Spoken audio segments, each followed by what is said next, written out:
자, 86회 이제 실무 시험은 1번 문제로 보시게 되면 여러분이 문제 보실 때 여기 회사가 어떤 것을 다루는 회사인지 꼭 한번 미리 확인해 주세요. 지금 여기 나라전자는 지금 전자제품을 판매하는 제조회사이고 중소기업의 법인이겠죠. 됐어요? 자, 그 다음에 1번 문제 봅니다. 우리가 배웠던 것, 저기 연습했던 것처럼 1번 문제는 기초정보관리와 정기분 재무제표 입력에 대한 문제로 10점이 나온다 그랬었어요. 자, 1번 문제를 보니까 정기분 재무상태표에서 다음과 같은 오류가 확인됐대요. 그러면 재무제표, 정기분 재무제표 적절히 수정하시오 그랬는데 이거 우리 연습 많이 했었죠? 원재료 금액이 지금 원재료의 재고 금액이 지금 바뀌어 있어요. 자, 이것도 한번 이렇게 정리해 드릴게요. 지금 재무상태표에서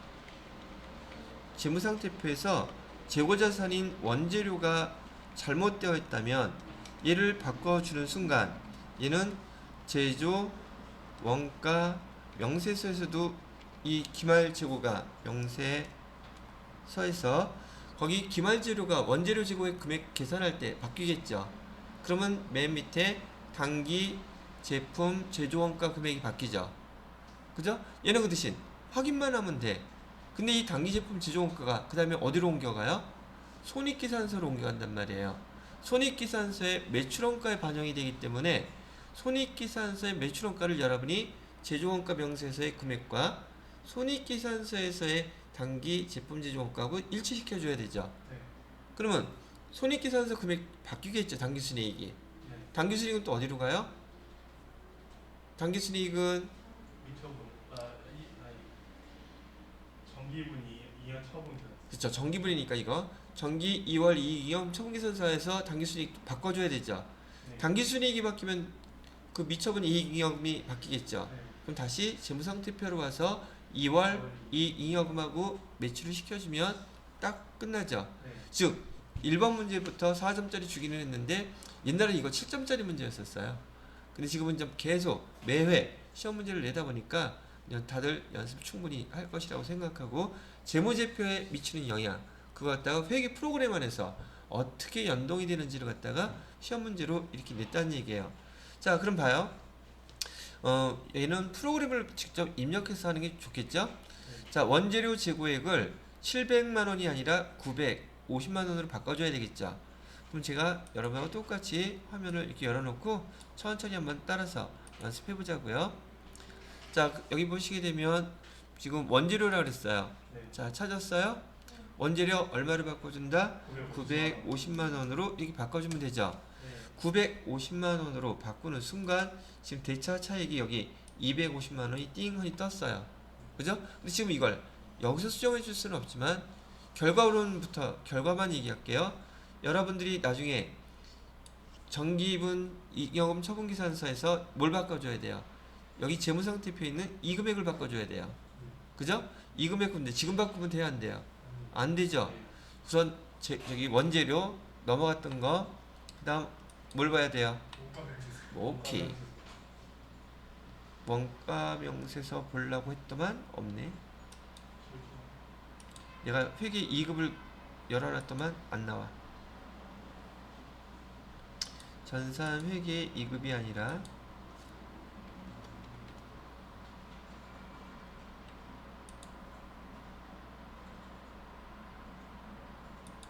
원재료 이렇게 바꿔줬고요. 그다음에 제조 원가 명세서 클릭해서 자, 지금 이렇게 봤더니 지금 정기분 재무상태표 데이터 변경됐다고 나와있죠.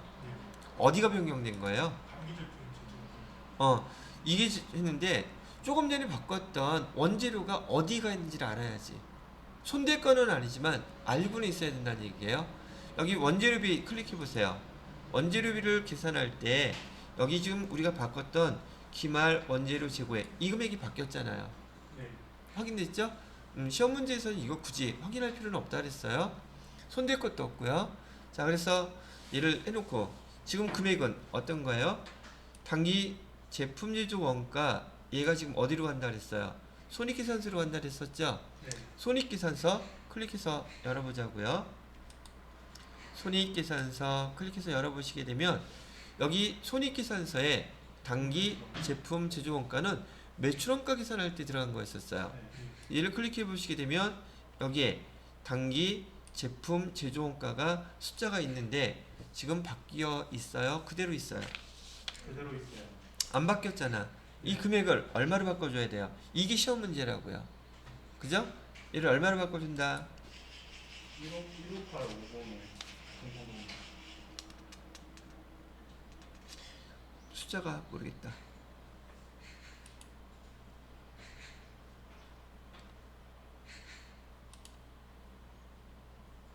(158 501로) 바꿔주면 되겠죠?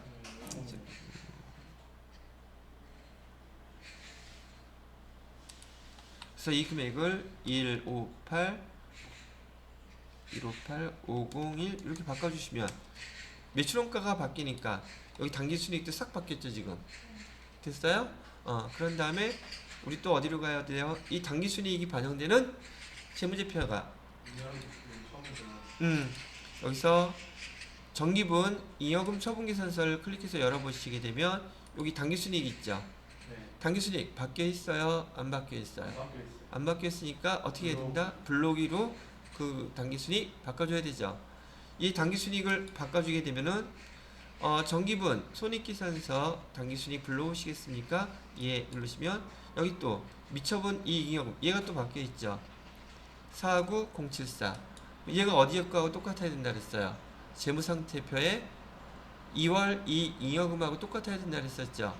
그래서 아까 열어봤던 49074 재무상태표 열어서 여기를 뭘로 얼마를 바꿔주면 된다?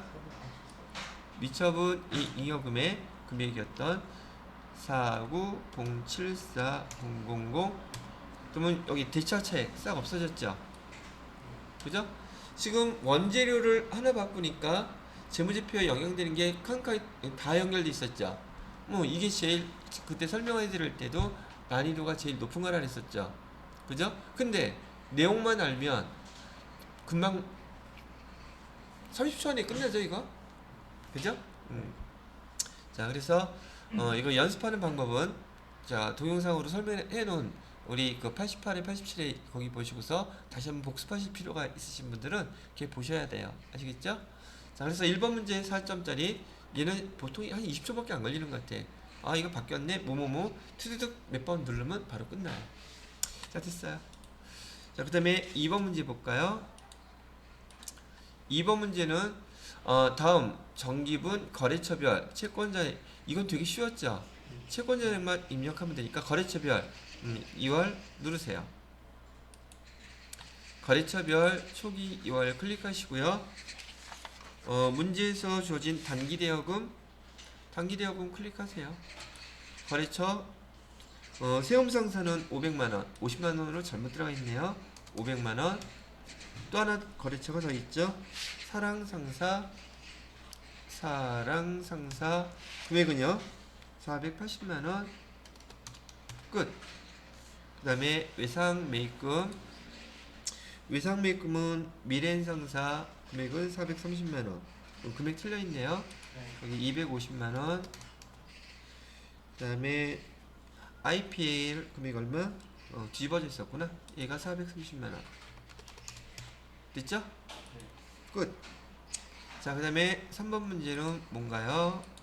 3번 문제는 회사가 사용하는 다음에 법인카드를 기초정보 등록에 거래처 등록 메뉴에서 거래처 신용카드에 입력하세요. 아우 친절하게 다 알려주고 있죠? 해피카드래요. 자 우리 많이 해봤던 것처럼 그대로 입력해주세요. 얘는 됐으니까 나가고요.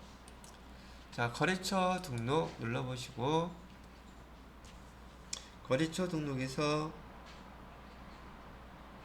신용카드 클릭하시고요. 코드번호는 99600 그 다음에 해피카드 그 다음에 얘는 매입 2번 그 다음에 카드 매입 여기 하이픈 여러분이 넣어주셔야 돼요. 4500 1101 0052 6668 그 다음에 카드 종류는 사업용 카드 3번. 예, 이렇게 있으면 끝났네요. 그래서 여기 우리 10점 따는데 시간이 정말 짧죠? 금방 딸 수 있는 거고, 우리 앞에서 지금 1시간 넘게 이론 15문제 하는 시간보다 얘 입력하는 시간이 훨 빠르겠죠? 그래서 충분히 연습부터 잘 해놓으셔야 돼. 실기부터. 아시겠죠? 자, 그 다음에 기초정보 입력에 대한 10점짜리 문제는 끝났고요. 그 다음에 다음 파트로 넘어가면 문제 2번. 거기에서 다음 거래 자료를 일반 전표 입력에다가 입력하세요 나와있네. 이거 일반 전표 입력 문제라는 뜻이죠. 네. 그래서 2번 해보시게 되면 일반 전표 입력. 자, 저는 저 문제를 보고서 설명부터 하고 여러분들은 보면서 입력하시면 돼요. 날짜는 7월 14일이네요. 단기 매매 차익 목적. 단기 매매 주권 쓰란 얘기죠. 그죠? 네. 그 다음에 주식을 샀는데 이거는 우리 회사 주식이 아니다. 얘는 타 회사 주식이라고 했었죠. 자, 100주 주당 35,000원 하면은 350만원어치 샀겠네요. 단기 시세 차익 목적이면 액면가 쓸 필요 있다 없다? 전혀 생각할 필요 없다. 우리 시가만 생각하면 된다 그랬었죠. 자, 근데 단기 매매 주권 아까 할 때도 설명드렸지만 여기 매입 수수료 나와 있죠. 수수료는 우리 단기 매매 주권에 포함시킨다, 포함시키지 않는다. 포함시키면 안 된다 그랬죠. 수수료 비용은 반드시 별도로 해줘야 되고, 얘는 영업과 관련되어 있는 비용이 아니죠. 그러니까 영업 외 수수료 비용인 900번대 비용을 선택해 주셔야 돼요. 그죠? 네. 자, 아유, 근데 봐. 아우, 착해. 매입 수수료 영업의 비용으로 처리하라는 것까지 이렇게 가르쳐 주잖아. 네. 그죠? 자, 그러면 여기 날짜대로 중요한 내용이 뭐였었어요? 이 수수료 비용 처리하는 거 물어본 거예요. 그죠? 네. 아, 근데 벌써 이거 몇 번 했냐, 우리 이거? 안 틀릴 만도 하겠죠? 네. 자, 그럼 저도 똑같이 일반 전표 입력해서 자료를 한번 입력을 해볼게요. 날짜가 며칠 날짜였었지요? 7월 14일? 14일. 7월 14일. 차변에다가는 단기 매매 주권 넣어줬어야 되고, 금액은 얼마라 그랬죠? 단기 매매 주권 350만원. 그 다음에 또 차변에 수수료 비용 해줘야 되죠? 수수료 비용은, 수수료 비용은 900번대. 984번이네요. 금액은 25,000원이라고 했죠, 그냥. 그리고 대변에 보통예금 계좌에서 나갔다 그랬네요. 보통예금은 350만 5천원 됐어요. 이렇게 하면 되겠죠? 자, 그 다음에 2번 문제 보겠습니다. 2번 문제는 금호전자의 부도로 부도낸 거네. 외상및 출금 잔액 270만원 회수 불가능해서 대손 처리했대요. 그럼 자, 여기만 읽고서는 외상및 출금 못 받게 됐다면서, 그럼 대변에 외상및 출금 빼줘야지 일단. 그 다음에 대손 처리하기 전 재무상태표산 대손 충당금 잔액 확인하라네요. 얘 어디서 조회해요? 제가 주로 이거는 재무상태표에서 전 많이 조회합니다 그랬었죠. 재무상태표 한번 조회를 해보자고요. 재무상태표에서 대손 충당금 외상물 출금 얼마 있어요? 640만원 있죠. 그러면 이게 다 처리하고도 돈 남죠? 그럼 차변에 대손 충당금으로 다 여기 회계 처리해야 되겠네요. 네. 날짜는 7월. 날짜 주의하시라 그랬어요. 날짜 주의하셔서 차변에 대손 충당금 해주시면 되겠고요. 금액은 얼마? 270만원 전에 다 대손 충당금. 그다음에 대변에다가는 외상물 출금 못 받게 됐고, 어디 거 했었어요? 금호전자. 요즘 금호그룹 별로 안 좋은데 부도나요. 지금 아시아나 왔다리 갔다리 하잖아요. 부도날 만도 하지. 자, 그래서 270만원 이렇게 하면 되겠죠? 네. 자, 그 다음에 3번 문제 볼까요? 3번 문제에서 볼 게 뭐 있을까? 9월 11일 일본 홋카이도 상사로부터 40만 엔을 2년 후 상환 조건으로 차입하고 대구은행 보통예금 계좌에 예입했대요. 9월 11일 현재 대고객 매입률은 100엔당 1,100원이고 외화 장기 차입금인 경우에도 장기 차입금 계정을 사용하기로 한다. 장기 차입금이라고 그냥 계정 쓰기로 했어요. 이 문제가 이슈가 됐기 때문에 외화 장기 차입금 계정도 있을 수가 있단 말이에요. 네. 이거 여러분이 미리 생각해서 외화 장기 차입금 이렇게 쓰면 안 돼요. 여기 장기 차입금 계정 쓰라고 분명히 얘기해줬죠. 자, 봐요. 그럼 여기 설명부터 천천히 들어봐요. 자, 지금 돈을 빌렸을 때 지금 엔화로 40만 엔을 갖다 지금 빌렸죠. 환율은 이때 얼마였었다고 그랬었어요? 1인당 12만. 이렇게 해서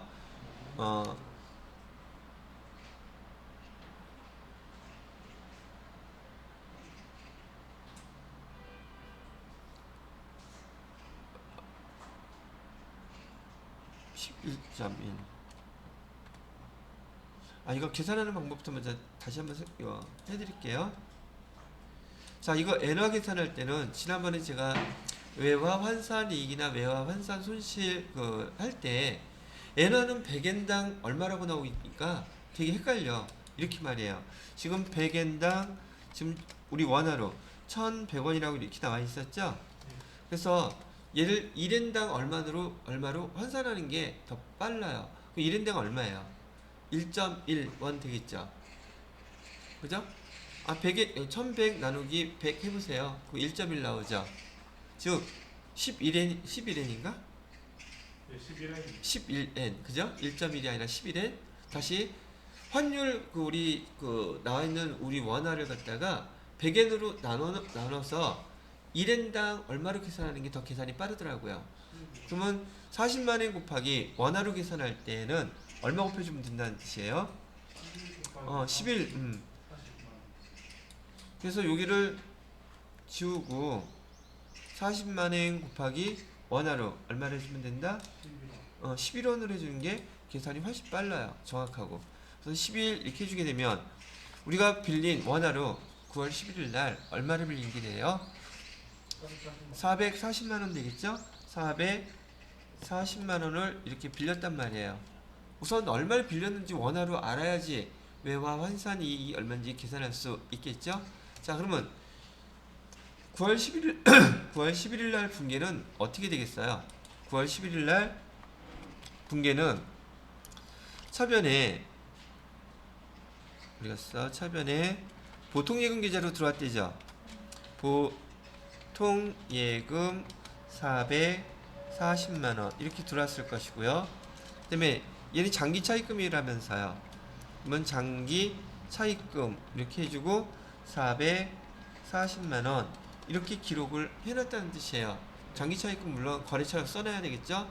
자, 이런 상황에서 12월 31일 날 환율이 지금 얼마라고 나와 있어요?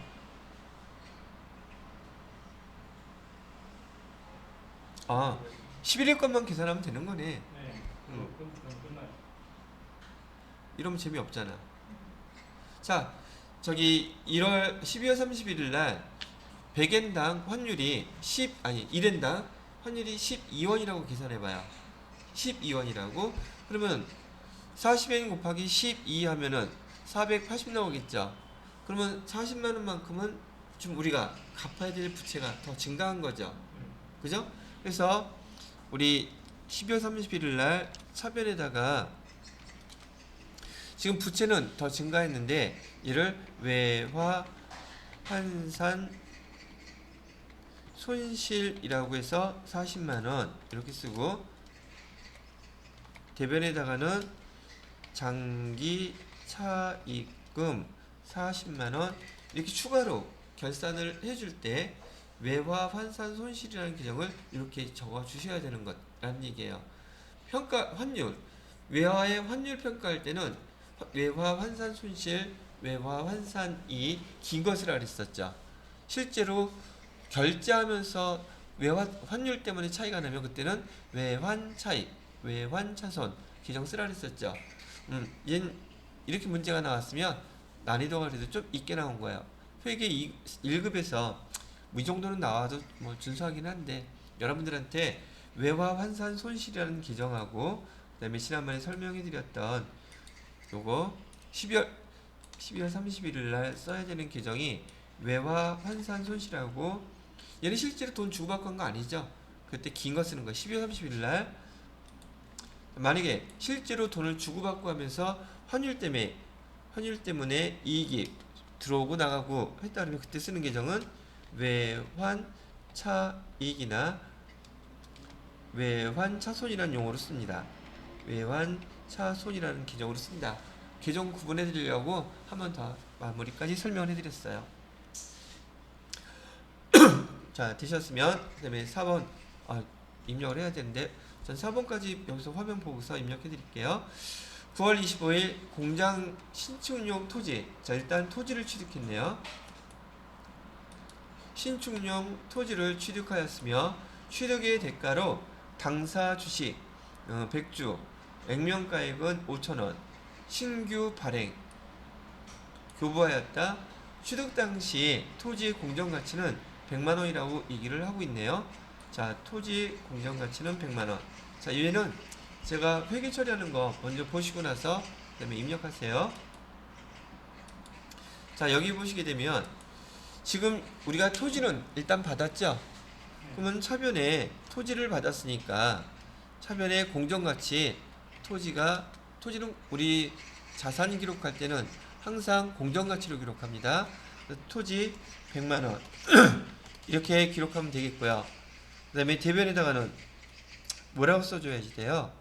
여기 지금 제가 신규 우리 회사 주식을 준 거잖아요. 주식을 주는데 신규 발행이라고 썼죠.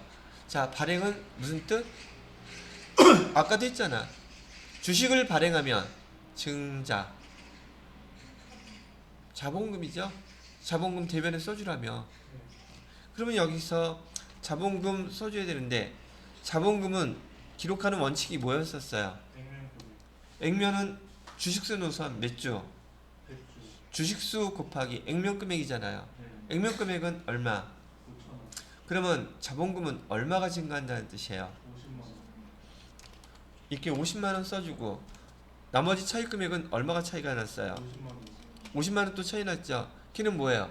주식을 액면으로 발행했는데 공정가치인 토지의 가격과 50만원 차이가 나고 있죠?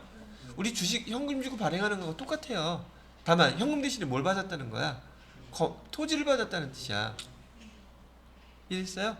신규 주식 발행했다 그러면 그 원칙은 항상 똑같아요. 발행, 증자, 대변금이 써주고 나머지 차익 50만원은 뭐라고 써요? 주식, 발행, 뭐라고 쓴다? 초과금이다. 50만원 이렇게 차야 되는 거예요. 여기서 보시게 되면 우리가 주식 발행하면서 액면 금액 얼마짜리? 5,000원짜리를 발행하고 토지로 발행 곱하기 뭐가 차 있어요? 그죠? 그래서 이럴 때 이렇게 주식 발행하고서 주식 발행 초과금이라고 쓰시면 됩니다. 라고 써드리는 거죠. 자, 이렇게 여기 4번까지 한번 입력해 봤고요. 그 다음에 5번 볼까요? 10월 2일 동아전자에 대한 외상 매출금 1,500만원에 대해서 여기 배서양도란 말 나왔죠? 외상 매출금 1,500만원에 대해서 배서양도 받고 약소금을 자, 그러면 나머지는 동전 발행 당좌수표를 받았다. 당좌수표는 우리 돈 받았으니까 현금이겠죠? 자, 이것도 한번 제가 써드리는 거 다시 한번 보세요. 지금 우리 외상 매출금 우리가 받는 거죠? 여기 보세요. 그러면 여기 우리 묻지도 않고 따지지도 않고 외상 매출금을 받을 때 차변은 아직 모르겠지만 외상 매출금을 지금 받는 상황인 거잖아요. 대변에. 그죠? 대변에 외상 매출금 얼마를 받고 있어요? 1,500만원을 이렇게 지금 받고 있는 거죠. 물론 거래처는 여러분이 쓰시고요. 자, 외상 매출금 1,500만원에서 뭘로 일단 받았어요? 약소금을 배서 양도 받았다 그랬는데 이 배서 양도에다가 동그라미 쳐놓으시고 배서 양도는 상대방이 자기네가 발행해 준 거예요? 아니면 자기네가 다른 회사로부터 받은 걸 갖고 있던 걸 발행하는 거예요? 주는 거예요? 그때 배서 양도라는 용어 쓰기로 했잖아요. 그죠? 그러면 어쨌든 간에 우리 입장에서는 어음을 받았으니까 받을 어음이라고 써야 되겠죠. 네. 받을 어음인데 거래처가 동아전자가 돼야 돼요? 평화산업이 돼야 돼요? 평화선언. 바로 그거. 그죠? 이 거래처가 배서양도하면은 거래처가 두 군데가 나온단 말이에요. 그래서 받을엄의 거래처는 동아전자라고 쓰면 안 되고 여기 나와 있는 주 평화산업이라고 써야 된다고요. 이게 여기서는 시험 문제예요.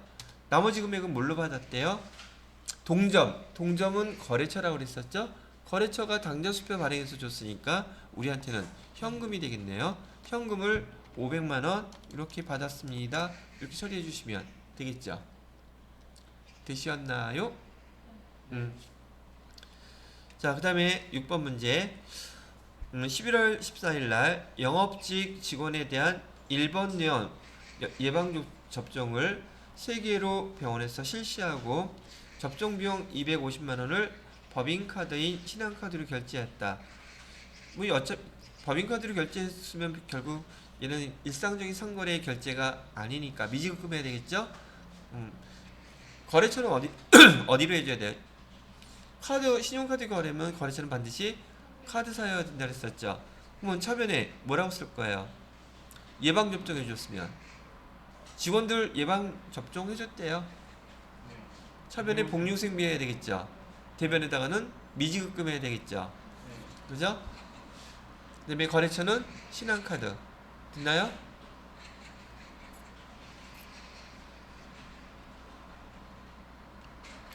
자, 이렇게 입력하고 저도 넘어가. 자, 일반전표는 그래서 여기 6문제가 출제가 됐었던 거고요. 일반전표 입력해서 여러분들이 7문제, 6문제 자료를 다 입력하셨으면 됐다는 얘기죠. 그럼 저는 여기 날짜 좀 저도 입력을 해 놓을게요. 9월 11일 거래. 여기 차변에다가는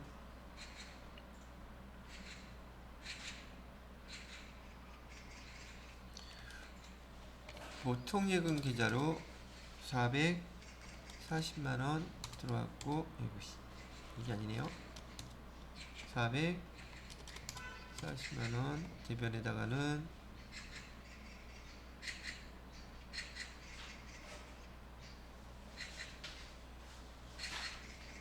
정기 차입금 거래처는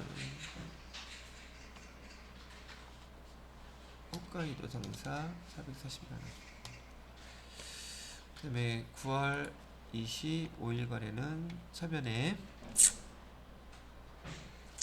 토지는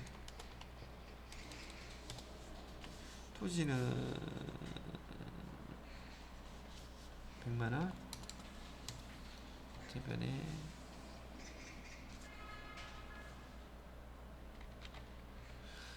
자본금으로 해서 50만 원. 그다음에 주식 발행 추가금 50만 원. 그다음에 5번 10월 2일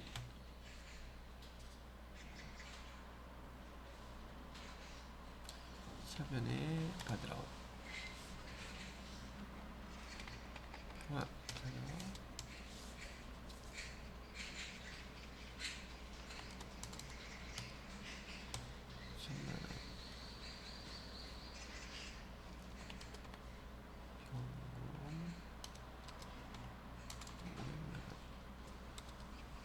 이번에 외상 매출 동아전자 6번에 11월 4일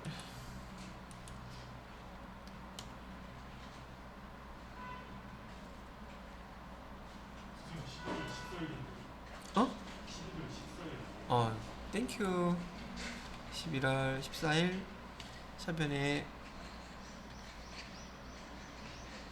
복리후생비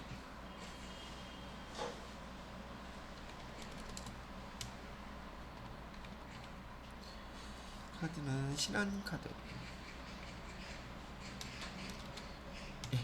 저도 이렇게 해서 지금 일반 전표 입력에 대한 6문제에 대해서 저도 회계 처리하면서 쭉 한번 다 입력을 해봤어요. 자, 이번부터는 여기 옆에 문제 3번에 보시게 되면은 메인 매출 전표에다가 입력하는 문제가 18점으로 똑같네요. 자, 그래서 문제 쭉 넘어가시고요. 저도 똑같이 이제 문제 설명해 드리고요. 저도 메인 매출 전표에다가 같이 입력해 보도록 하겠습니다. 날짜는 8월 1일 진영상사의 당사의 제품에다가 동그라미 치셔야 돼요. 제품에 대한 게 제품이냐 아니냐에 따라서 돈 못 받게 되면 얘 미수금으로도 바뀔 수가 있죠. 그래서 항상 제품, 상품 잘 구분하는 거 연습해 놓으시고요.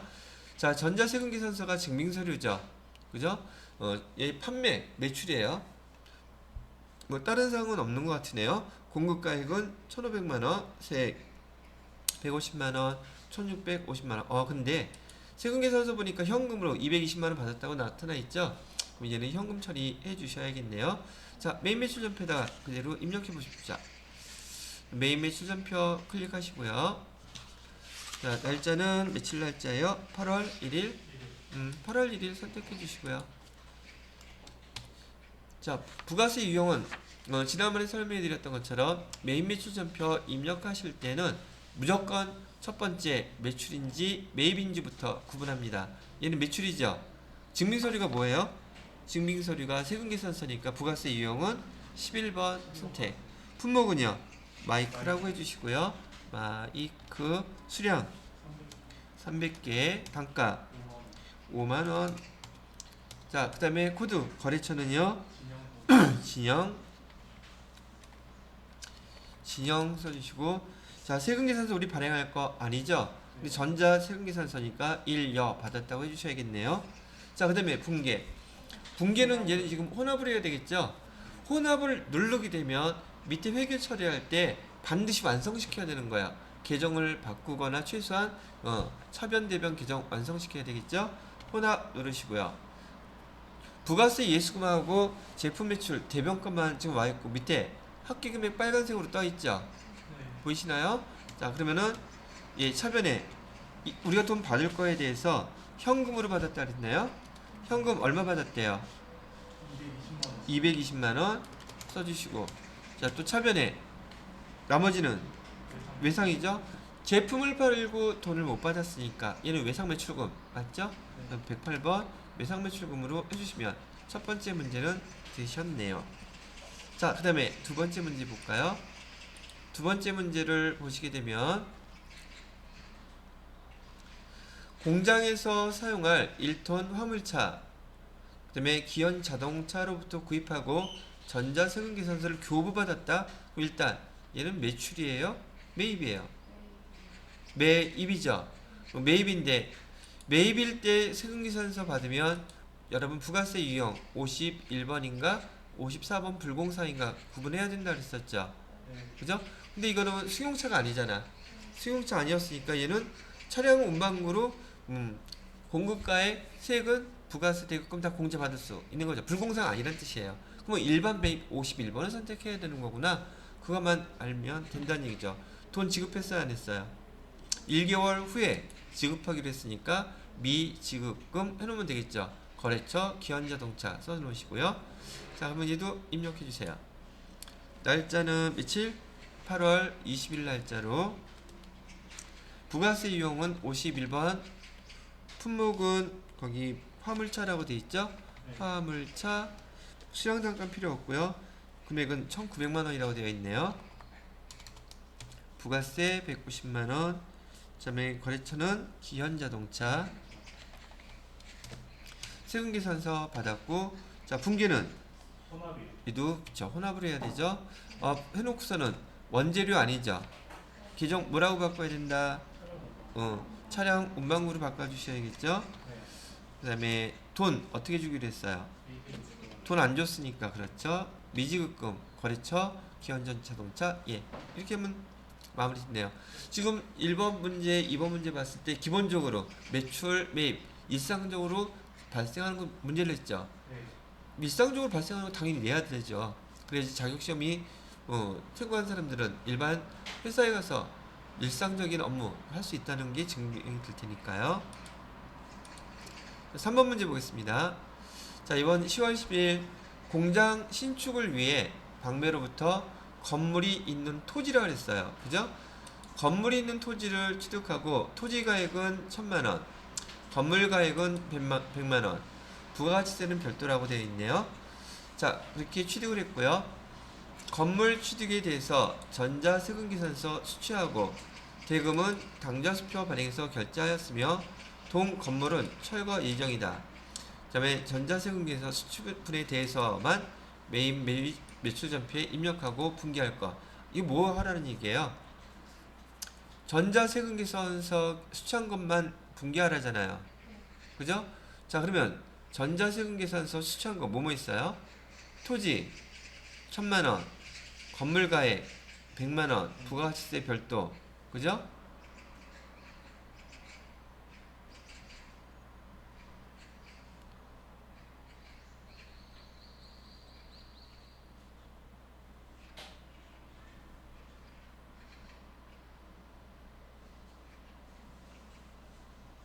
아, 여기 보시게 되면 건물 취득에 대해서만 뭘 받았어요.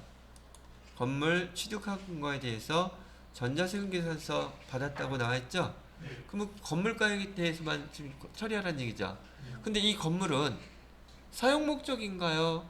아니면 철거할 목적일까요? 철거 목적이. 결국은 토지를 사용하기 위해서 얘는 철거해야 되죠. 네. 그럼 철거할 때 돈 이거 건물은 날아가 버릴 텐데, 그죠? 그럼 얘는 뭐라고 기록해야 되겠느냐? 이거 물어보는 거잖아요. 그죠? 다시 봐요. 지금 우리가 토지를 샀어요. 땅을. 근데 그 예를 들어서 건물 거기다가 공장 신축할 거래. 그러면 건물을 사용할 목적은 전혀 아닌 거죠. 그래서 철거한다 그랬었고, 그죠?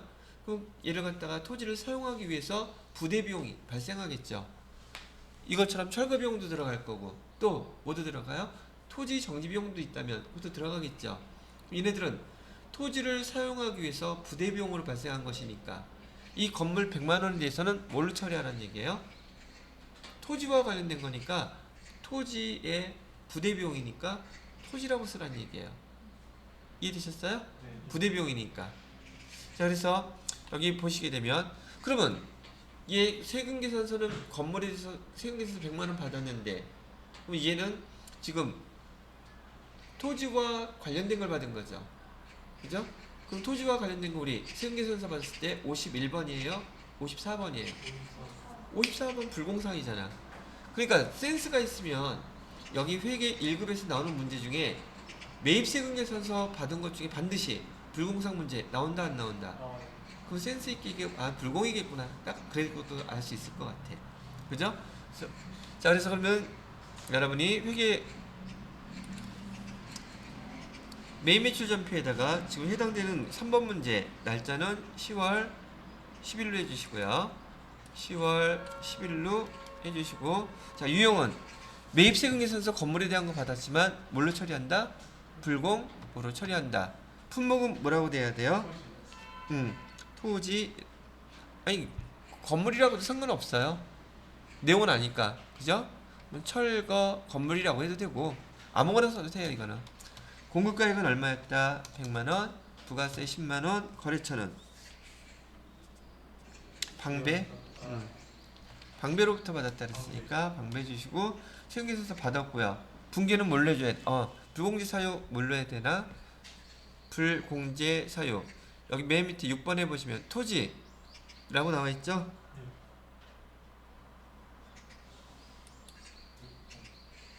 토지 확인 눌러주시고요. 네, 분기는요. 어차피 얘 현금 줬다 그랬나? 당좌수표. 어차피 혼합분기해야 되죠. 원재료라고 쓰면 안 되고 뭐라고 써야 돼요 여기를? 토지라고 해줘야 되죠. 토지와 관련된 거니까. 그리고 부가세 대급금 나타나 있어요? 안 나타나 있어요? 밑에 안 나타나 있죠? 왜? 불공 처리해서 부가세 대급금 공지 안 해주니까. 그러면 대변에다가는 당좌예금에서 결제해줬다 그래서 수표 발행해서 했다 그러니까 당좌예금 110만원 결제가 이렇게 나갔겠죠. 불공상황에 대한 문제였네요. 됐어요. 이렇게 해주시면 되겠고요. 다음에 4번 문제 볼까요? 10월 18일 영업부서에서 사용할 여기 회계 1급에서는 여러분이 영업부 공장에도 잘 구분해야 되죠. 비용에 500번, 800번 구분해 하셔야 되니까 그럼 여기 비용 문제가 나오면 800번 써야겠구나. 왜? 영업부서라고 했으니까 사용할 소모품, 소모성 물품을 일반 과세자인 슬라임에서 현금으로 구입하고 다음에 현금 영수증 수취했다 그랬죠. 자산으로 하라는 거 보니까 뭐라고 처리해야 되겠어요? 아니 여기 영업부서에서 사용한 소모성 물품이라 하면 비용 처리하려면 소모품비, 그죠? 자산으로 처리하려면 소모품 이렇게 써야 되겠죠. 그러면 10월 18일 날짜로 여러분 메인 매출점에서 입력하시면 돼요. 날짜는 10월 18일로 해주시고요. 유형은 지금 이 현금 영수증 받았죠. 네. 매출이에요. 매입이에요. 매입이죠. 매입에서 과세 품목이죠. 네. 코드 번호는 몇 번? 61번. 품목은 뭐라고 했어요? 거기서 소모품이라고 쓰면 되겠죠. 소모품.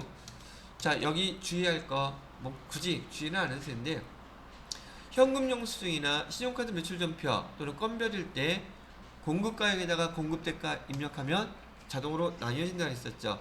안 나뉘어지면 그냥 입력하시면 돼요. 공급가액하고 세. 여기 55,500원이죠. 55,000원 입력하고 엔터 띵 치고요. 자, 거래처는 어디라고 그랬어요? 아까 슬라임이라고 돼 있죠. 슬라임 해주시고요. 전자는 넘어가고, 자, 얘 현금으로 다 결제한 거죠. 현금 눌러주시고, 거기 원재료라고 쓰면 안 되겠네요. 뭐라고 써야 돼요? 소모품으로 해주시기로 했죠. 자산 처리하라 그랬으니까 됐고요. 자, 그 다음에는 5번 문제가 되나요? 5번 문제 11월 2일 주 정연의 수출 관련 구매 확인서. 이거 영세율이겠구나. 금방 알겠죠? 구매 확인서에 근거해서 제품에다 동그라미 치고 공급이라 그러면 매출이죠. 부가세 코드 번호 몇 번? 12번. 딱 이렇게 나와야지 돼요. 자, 공급하고 증빙서류는 사실 얘를 보고서 증빙서류 선택하는 거죠. 네. 영세율, 전자세금계산서, 매출이니까 12번 부가세 유형을 선택해야 되겠구나. 기수령한 계약금 2,200만 원을 받아야 되는데 계약금 수령했을 때 당연히 선수금 해놨겠죠. 네. 그죠? 300만 원 빼고 나머지 1,900만 원 우리가 받을 거 입력해 주시면 되겠네요. 네. 자, 그러면 얘도 날짜는 며칠 날짜로 보냐? 11월 10일. 날짜 이거 잘 구분하셔야 돼요. 시험장 가셔서 날짜 틀려가지고 틀리지 마시고요. 자, 부가세 유형은 매출이었으니까 12번 해주시면 되겠고, 품목은 제품이라고 그랬잖아요. 제품 써주시고요. 수령 단가 그런 게 없었어요. 공급가액만 2,200만 원. 거래처는 정연. 전자세금 계산서 발급했고요. 자, 영세율 구분은 1번 아니면 3번인데 직접 수출한 게 1번, 구매 확인서나 내국신용장은 3번이었죠. 자, 여러분이 여기서 쓸 거 두 가지밖에 없다 그랬어요. 여기 보시게 되면 코드 번호 1번은 직접 수출, 코드 번호 3번은 내국신용장 또는 구매 확인서 두 개밖에 없으니까 여기 우리는 3번 선택해 주셔야겠죠. 자, 그 다음에 분계는요, 혼합 분계 해야 되실 거고요. 제품 매출은 맞아요. 그 중에서 차변 2,200만 원에 대해서 300만 원은 우리 기수령한 선수금으로 없어줘야겠죠.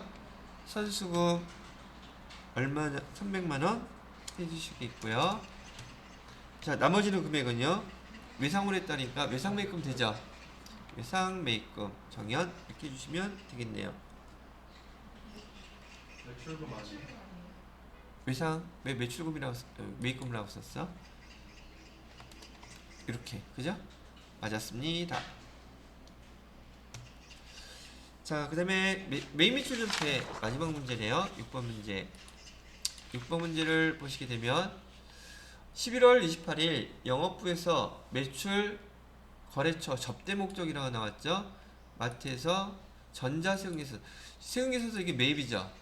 근데 얘 지금 또 뭐에 관련된 거 나왔어요? 세금계산서 받으면 부가세 유형 51번인가 54번인가 구분하시라 그랬죠? 네. 얘 51번이에요. 54번이에요? 54번이요. 그죠? 왜요? 적대비다. 그쵸? 불공사항은 반드시 암기해놔야 돼요. 아시겠어요? 네. 그래서 날짜대로 그것만 구분하셨다 그러면 바로 입력하셔도 되겠죠. 날짜는 며칠? 11월 28일로 해주시고요. 부가세 유형은 54번. 품목은 그냥 목적은 접대비라고 보면 되겠죠. 접대비.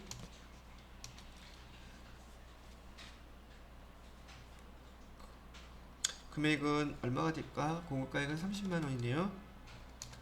부가세 3만원. 거래처는 동양마트. 그 다음에 전자세금계산서 받았고요. 분계는 근데 여기 불공사였으래. 불공사에는 어떤 거? 4번에 접대비. 그렇죠. 분계는 현금. 자, 계정 바꿔줘야 되죠. 계정 뭐라고 바꿔야 돼요? 접대비 500번, 800번. 800번. 거기 영업부라고 그랬으니까 800번 접대비 이렇게 선택해 주시면 되겠죠. 네. 그래서 이렇게 끝. 자, 근데 여기서 여러분 하나 더 복습 겸 여러분이 알고 있는 거 한번 정리를 해보고 넘어가려고요. 자, 여기 보세요. 여러분이 이렇게 지금 매입 전자 세금 계산서를 받게 되면 지금 얘 51번인지 또는 54번인지 부가세 코드 선택하라 그랬었죠. 그래서 얘가 불공사항에 관련된 거 항목이라 그래서 여러분이 54번 불공 선택했잖아요. 불공의 뜻이 뭐예요? 불공은 54번 불공은 거기 나와 있는 부가세 대급금 공제 해주겠다 안 해주겠다? 부가세 대급금 공제 안 해주겠다는 뜻이잖아요. 세금계산서 받았는데 돈 냈는데 부가세 대급금 공제 안 해준다 그랬죠. 자, 그렇다면 여러분이 신용카드 매출전표나 현금 영수증도 거기 메인 매출전표에다가 입력하면 부가세 대급금 나오죠. 그 공제 다 받으려고 입력하는 거잖아요. 근데 만약에 여기 신용카드 매출전표나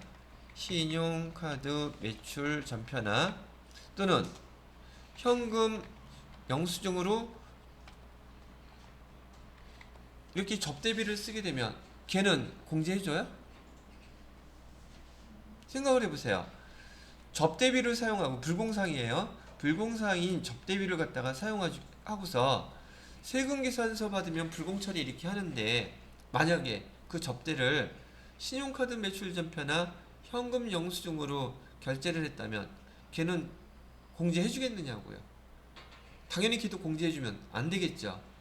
그러면 우리가 원칙적으로 세금계산서, 신용카드 매출전표, 현금 영수증 계산서들은 법정 증빙서류로서 메인 매출전표에 다 입력하기로 배웠잖아. 이게 원칙이었잖아요.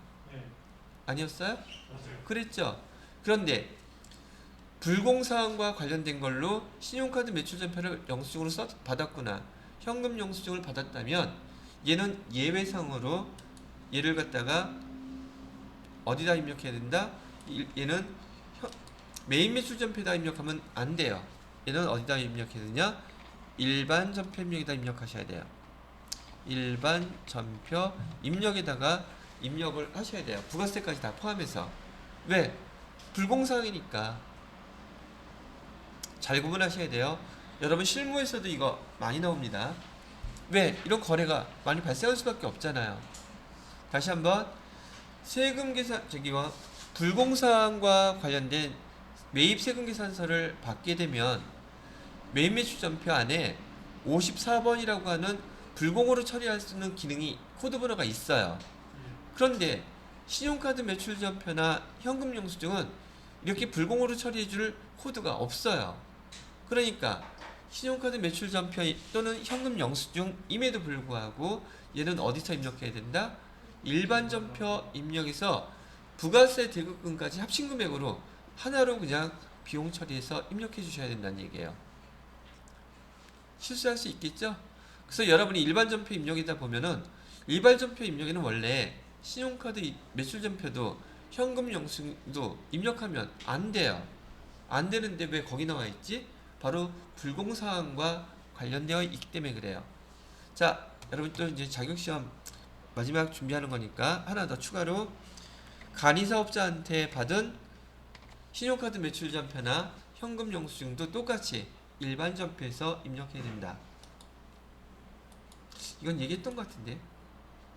간이사업자한테 받은 신용카드 매출 전표나 그다음에 현금 영수증도 반드시 일반 전표에서 입력해야 된다.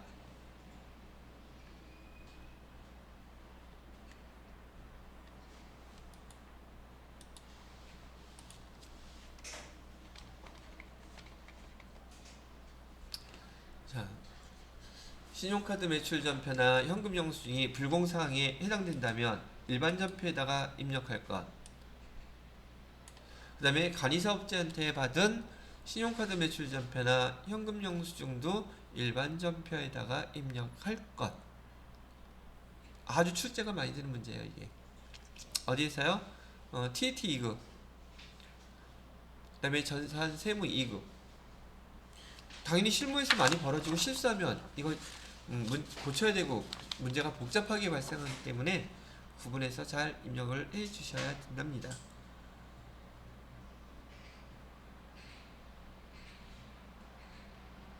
자, 되셨으면은 계속 쓰고 있어요? 다 썼어요? 자, 그러면 이제 문제 4번이죠? 자, 몇 개 안 남았네요. 문제 4번 오류 문제입니다. 일반 전표 입력 아니면 매출 전표에 입력이 벌써 되어 있는데 오류가 났대요. 그러면 여러분들은 일단 11월 10일 근데 여기 문제는 여기 일반 전표야 메인 매출 전표야 두 개 다야 헷갈릴 때가 있단 말이죠. 문제부터 한번 읽어볼게요. 업무에 사용 중인 공장 화물차에 대해 5일 정유에서 주의하면서 33만원 부가지세까지 포함됐죠.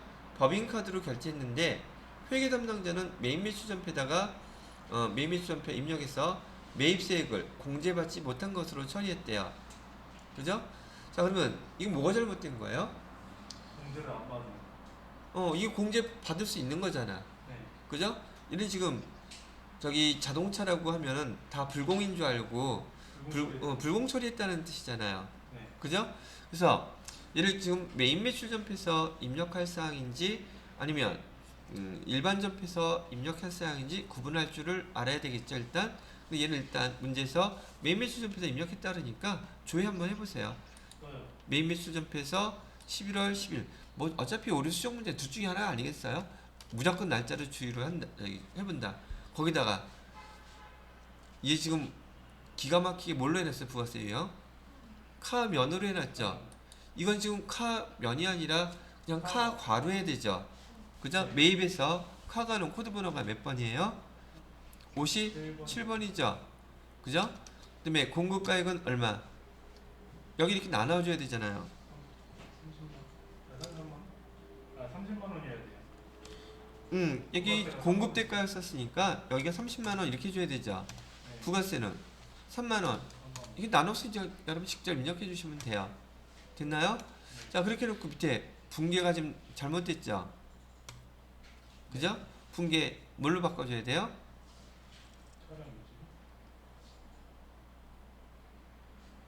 차량 유지비 비용이잖아. 이게 화물차에 대해서 주유하고 주유비 차량 유지비로 해주기로 했죠. 그런데 얘는 500번. 그렇지 500번 800번 구입은 하셔야죠. 예, 바로 그게 여기서 포인트였었어. 수정하고 나서.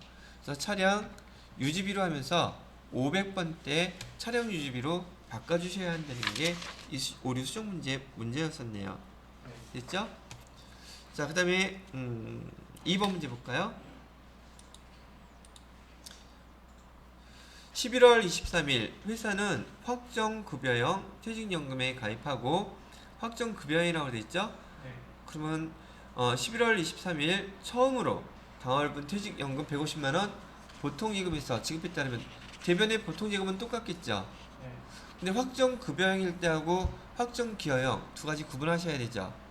확정급여형일 때는 급여, 월급 회사에서 받는다는 거 생각하고 저기 자금에 대한 운용 지시를 누가 한다 그랬어요? 회사가 하는 거라 그랬죠. 회사에서 운용 지시하니까 자산 처리해야 되겠죠. 어떤 계정으로? 퇴직연금 운용자산이라고 하는 자산 계정 처리해야 돼요. 근데 여기 뭘로 처리했대요 지금? 퇴직급여로 지금 처리하고 있죠? 이건 어디 거예요? 확정급여형이 아니라 얘는 확정기여형이죠. 네. 기억나요? 그럼 얘 수정해줄 때 뭘 수정해 주시면 되겠어요? 날짜는 며칠 날짜지? 11월 23일. 근데 얘는 일반 전표일까? 매매수 전표일까? 일반 여기는 지금 부가세와 관련된 징수서류가 여기는 없죠? 그럼 여기 매입매수 전표 선택하셔야 될 것이고요. 아니 일반 전표. 일반 전표 입력해서 날짜는 11월 23일 해주시고요. 퇴직급여를 뭘로 바꿔준다? 퇴직연금 운용자산 이걸로 이렇게 바꿔주시면 되겠죠? 그럼 다시 한번 계정 구분할 수 있겠어요? 써놔줘? 여기다가 퇴직연금과 관련돼서 우리 퇴직연금 제도는 두 가지가 있다 그랬어요. 여기에는 확정급여형,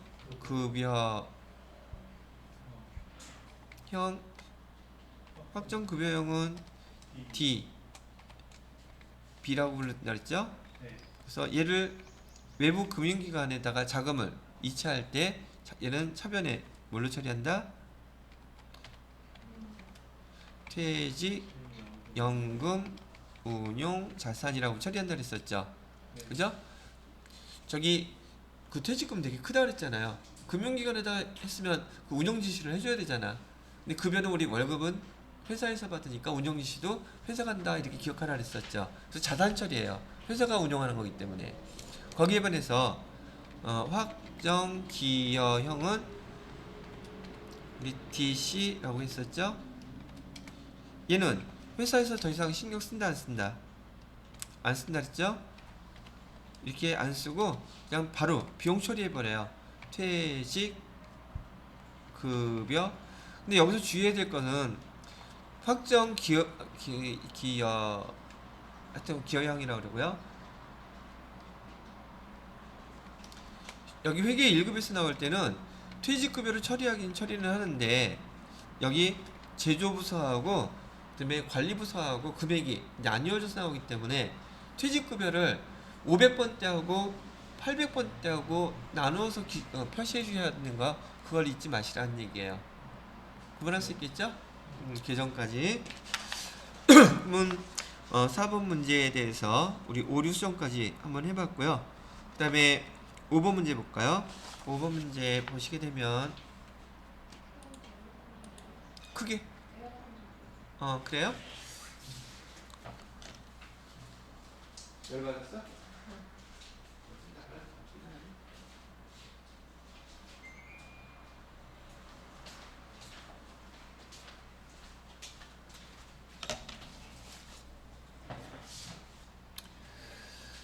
자, 첫 번째 문제.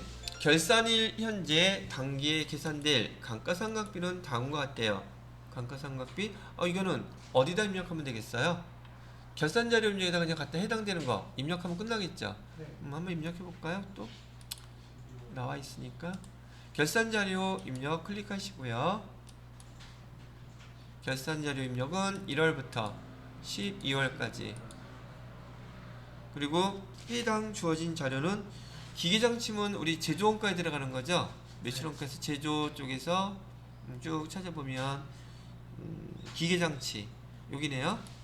그죠? 206이라고 하는 기계장치에다가 200만원. 그 다음에 비품. 비품은 영업부 걸로 되어 있네요. 쭉 내려가면 판관비 들어가 있겠죠. 얘는 네. 비품 찾아보세요. 비품 여기 있다. 그죠? 비품은 212번 여기에 45만원 비품 거 입력하시고요. 그 다음에 개발비 개발비는 무형자산인데 판관비에 해당되니까 무형자산이니까 226번 여기다 30만 원. 그럼 간단하게 끝났죠. 자, 그다음에 여기 바로 이어서 2번 문제 보니까 2번 문제는 법인세 비용, 법인세에 대한 거 이게 나오고 있죠. 그죠? 법인세 비용은 1250만 원. 기중에 납부한 중간 예납 원천 중 이거 선납세금이죠. 선납세가 600만 원. 자, 봐요. 그러면 이를 갖다가 법인세 계산할 때 우리 화면 여기서 바로 가능해요. 자, 여기 한번 화면 봐주세요. 자, 지금 우리 선납세금 법인세 비용에 대해서 저기 입력할 때는요, 여기 지금 선납세금 600만 원 나와 있는 거 보이시죠? 여기다가 600만 원 똑같이 입력해 주시고, 지금 선납세금 낸 거 말고 추가로 우리가 얼마를 더 내야 돼요? 추가로 내야 되는 돈 650만 원 더 내야 되죠? 네. 그러면 여기 밑에 추가 계상액이라고 되어 있는 금액 보이시나요? 네. 칸 추가 계상액 거기다 650만 원 입력해 보세요. 그럼 법인세 등 998번은 총 얼마가 됐어요? 우리가 납부해야 되는 1250만 원 법인세 비용으로 딱 나와 있죠. 네. 됐어요? 이 법인세 비용 할 때 여기 세무사회 시험 문제에서 이거 되게 간단해. 이렇게 하면 돼요. 그러니까 F3 누르면 끝이야. 이해됐어요? 네. 자, 근데 그거 하기 전에 이거부터 한번 정리해 놓을게요. 우리가 법인세 비용을 일반전 표입력에서 여러분이 만약에 그냥 수기로 입력한다면 어떻게 입력하는 거라 했냐면 여기 보세요. 여기 법인세 비용 또는 법인세 등 하고 1250만 원 이렇게 분기하는 거라 했어요. 여러분 이렇게 입력하는 거 말고도 할 줄 알아야 된다고. 네. 선납세금 얼마 냈었어요? 600만 원 이렇게 냈죠? 그 다음에 돈 차익이 얼마가 내요? 650만 원. 얘를 미지급 세금이라고 해서 650만 원 더 내면 됩니다라고 해드렸었죠. 네. 지금 이 분기를 갖다가 이해를 해서 먼저 알고 계시면 더 유용하겠죠? 여기 봐요. 여기서 지금 계산되어서 나온 여기 법인세 등이라고 되어 있는 1250만 원은 바로 얘 비용을 얘기하는 거예요. 그 다음에 선납세금 아까 차변에 있었잖아요. 차변에 있던 거 이렇게 대변으로 보내는 게 바로 이렇게 되는 거고요. 미지급세금 요거 추가 계상액이라고 쓴 게 바로 우리가 납부해야 될 미지급세금 이렇게 나와 있는 거죠. 이건 상당히 편하죠. 그죠? 자, 그렇게 설명을 해드리고, 자, 그 다음에 마지막 문제가 이거 지금 여기 1, 2, 3번 문제가 다 저기 뭐죠? 결산자료 입력 문제로 다 나와 있죠. 네. 자, 매출채권은 외상매출금 받으람에 대해서 설정률 1%라고 되어 있죠. 자, 그러면 화면에서요. 자, 우선 회계 1급에서 대손충당금 설정할 때 위에 보시면 대손상각이라고 되어 있는 거 있잖아요. 대손상각이라고 되어 있는 거 얘를 한번 클릭을 해보세요. 얘가 활성화가 되어 있으면 되게 쉬운 거고 돼 있네. 보이죠? 네. 이 중에서 우리 지금 뭐를 빼줘야 돼요? 여기 단기 대여금은 매출채권 아니잖아요. 네. 스페이스바 눌렀을 때 다 세 개는 없애주시고 뭐만 남겨놓는다? 대손 충당금만 남겨놓는 거예요. 되셨어요? 자, 그 다음에 결산 반영 한번 눌러보세요.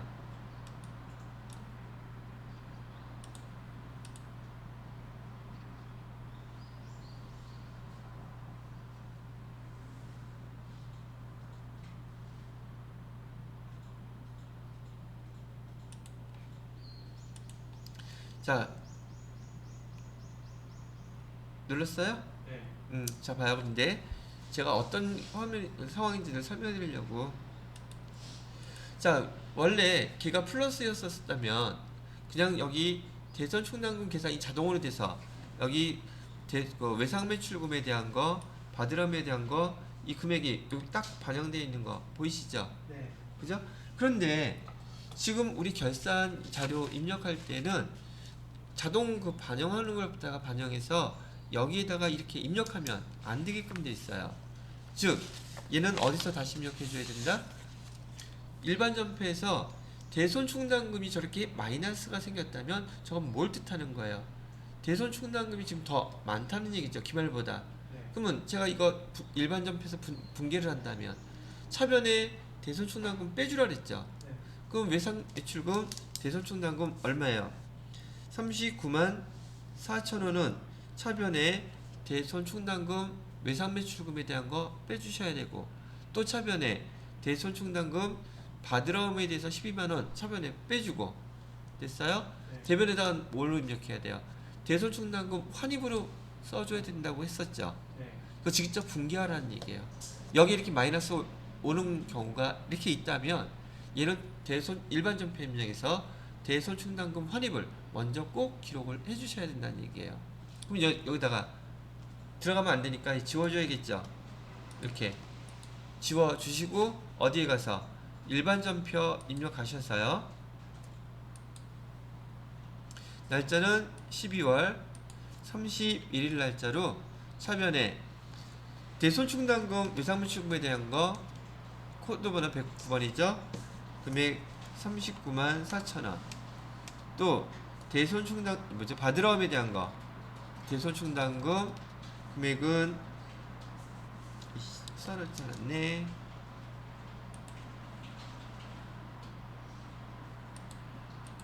금액이 얼마였냐면 12만원.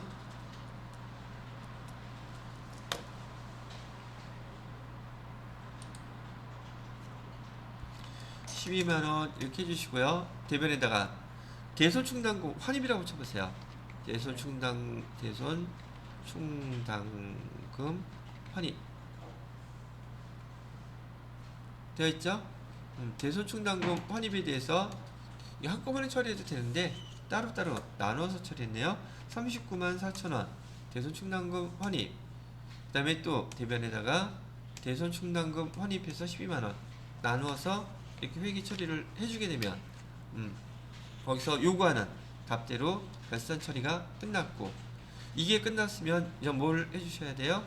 아까 우리 결산 자료 입력해서 입력했던 항목들 다 뭘 눌러야 돼요? F3 전표 추가를 누르시게 되면 여기 결산 자료 항목들에 대한 결산이 끝나게 된답니다.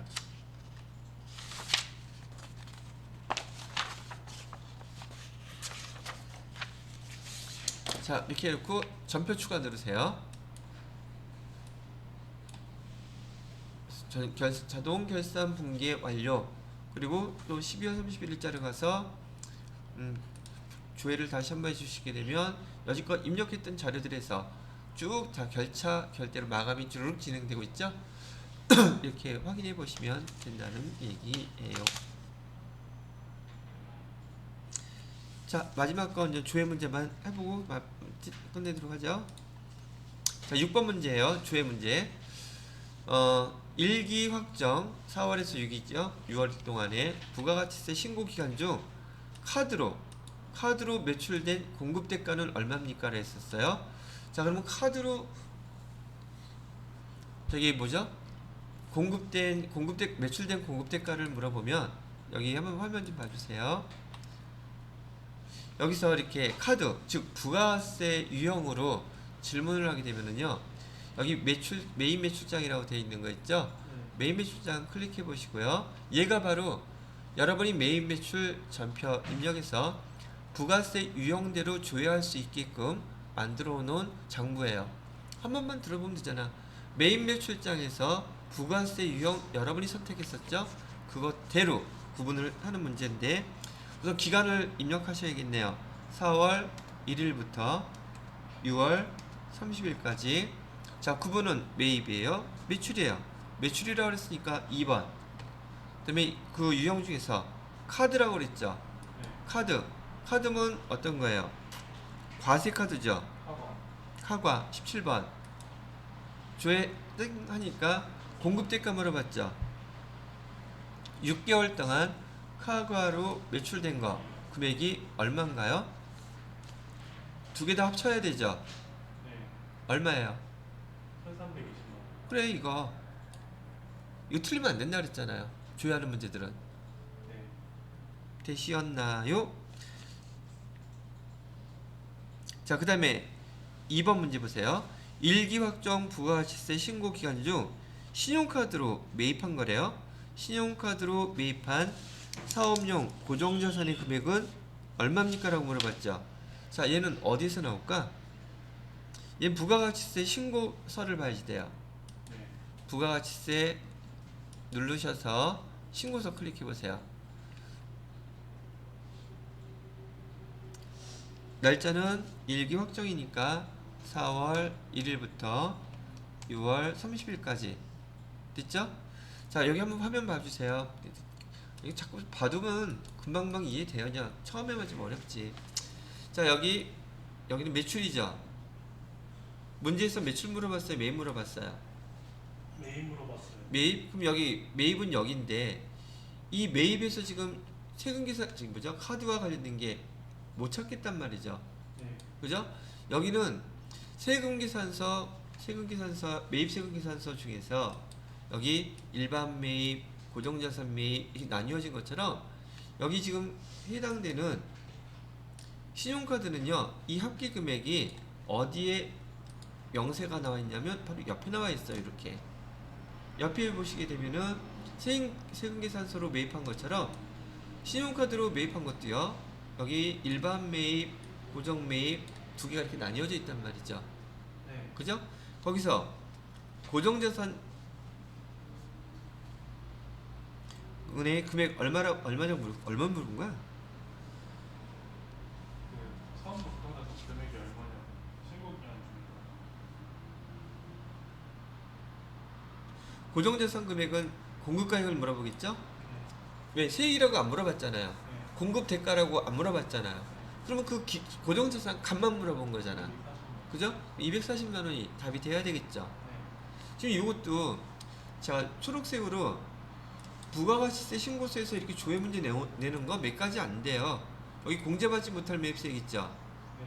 불공사항 이거 물어보든지, 여기 지금 나타나 있는 부가가치세 신고서에서 세금계산서 합계표에서 물어보든지, 뭐 그다음에 신용카드에 대해서 물어보든지, 계산서에서 물어보든지, 물어보는 건 몇 가지 안 된단 말이죠. 근데 점수가 몇 점짜리야?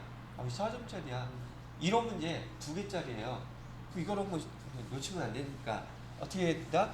몇 회분 반복해서 그 질문대로 찾아서 연습해 보시게 되면 얘는 틀릴 만한 사항이 아니야. 이건 진짜 조금만 해보면 금방 찾을 수 있는 문제들이니까. 되셨나요? 네. 자, 그 다음에 또 중요한 거 나왔네. 뭐가 중요해? 3번 문제 보시게 되면 6월 말 현재 차량 운반구는 계정이죠. 네. 6월 말 현재라 그러면은 장부가격에다 동그라미 치세요. 차량 운반구 가격을 물어본 거예요. 차량 운반구에서 감가상각 누계액을 뺀 걸 물어본 거예요. 그게 장부가액이잖아. 그럼 얘 어디 나와 있겠어요? 재무상태표 봐야지. 재무상태표에 가서 6월 말 현재를 한번 조회를 해보세요. 재무상태표에 가서 6월 말 현재로 조회를 하시게 되면 차량 운반구 보이세요? 네. 여기 차량 운반구 이렇게 놓고선 답을 어떤 걸 해야 돼요?